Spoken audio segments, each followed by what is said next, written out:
Hey guys, Jill here from Ask a Vet Tech. Today we're going to talk about why kids feel they need to hit dogs, or cats, or bunnies, or any other kind of animal. There's a few things that cause them to feel that they need to hit. Some of them are playing too rough, frustration or anger, bullying, or watching domestic violence happen in front of them. They're very scared of the animal, or they've just seen other dogs and cats kind of wrestling and figuring it was okay, and it's just a learned behavior, so they figured it's okay. We must stop this behavior. The parental response must be the same every time, regardless of the reason why they hit the dog, or struck the dog, or pulled the dog's ears, or whatever naughty behavior we're talking about. You must address it without anger. Remove the child and set them in a designated location so that they have time to think about their actions. There can be no toys, no phones, no TV, no tablet, no friends, and absolutely no snacks. This is a time for them to calm down and get their bearings. Maybe don't address it as time out per se. It's just a time away. After the child has had approximately 5 minutes to just be by themselves and get their bearings, this is when you address them. Remember, without anger.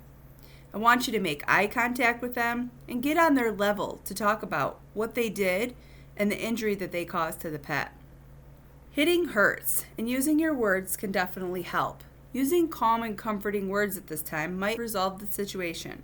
If they are not in control of themselves after the 5 minutes, they need more time alone. If they're not in control of themselves at this time, giving them another 5 minutes to kind of get their bearings.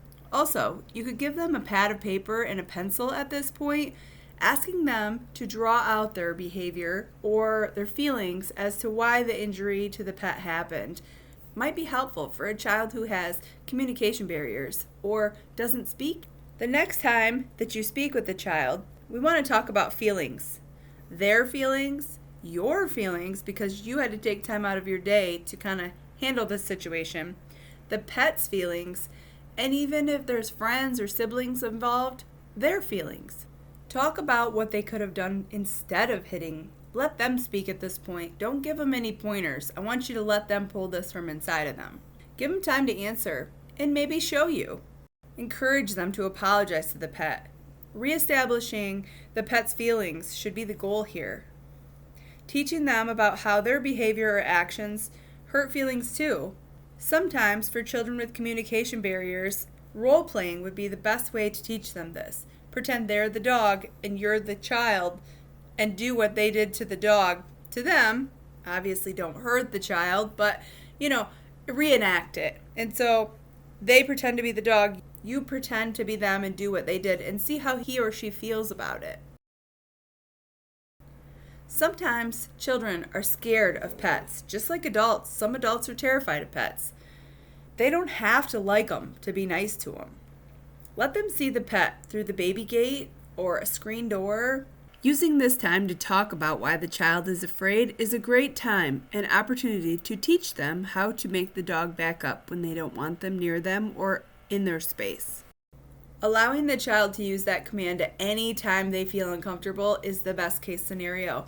So if they're feeling rushed, like the dog come up too fast or the cat was pawing at them, they're allowed to use that back command anytime that they might not feel comfortable. This gives them control of their own situation and their environment. Bringing the child on board for things that are routine to the pet are a great way to get them to see the value that the pet brings to them, such as grooming, giving them a treat, taking them on a walk, changing their bedding out, feeding them, taking them out to go potty, playing toys with them, and snuggling. If they see the proper ways of taking care of a pet or another animal, they might just stop hitting. Children are much smaller than we are, so everything comes at them eye level. So just think about that. Think about the pet being at your eye level all the time. It'd be basically like you're dealing with a horse all the time. So for children, pets can be very scary and invasive into their environment. Pushing them back or hitting them or pulling their ear or something to get them annoyed with them so they leave is maybe the only way they know how to get their comfort spot back. If you listen closely when the child is interacting with the pet, you may hear them verbalizing their feelings about they don't want the pet near. If there's been domestic violence in the home and the child has seen that, therapy might be a good place to start with that. Give praise when praise is due. If you see them doing something awesome with the pet, hey, great job, I'm so proud of you, keep up the good work. Positive reinforcement goes a long way with children. I really hope I helped you learn something today. I hope that you can address the situation with your child.